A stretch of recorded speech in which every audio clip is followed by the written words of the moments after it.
I was pleased last week when we were able to have a significant vote in the United States Senate that was the first binding action by the Senate to actually get us out of Iraq.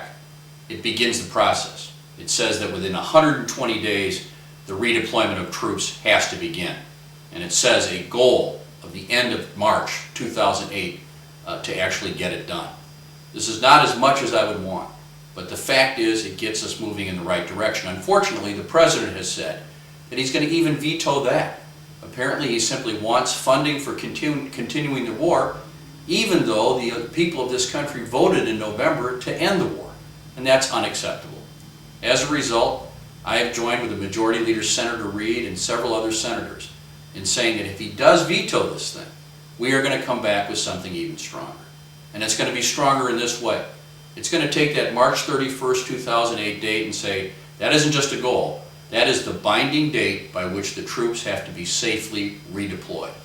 And to make that work, to make it enforceable, we're going to use our constitutional powers that we have a right and responsibility to use. And that power is the power of the purse. The power to say that this funding needs to end by the end of March 2008, and that means the troops are safely out of there by that point. If somebody says, well, how can Congress do that? Well, that's exactly what we did after Black Hawk Down in Somalia. We lost 18 brave Marines and we realized this wasn't working out anymore.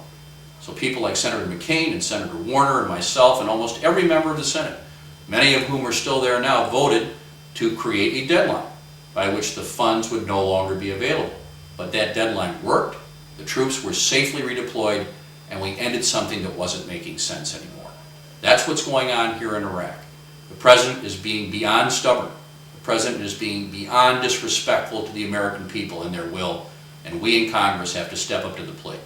That's what Senator Reid and I are trying to do, and we will continue until this war comes to a reasonable end.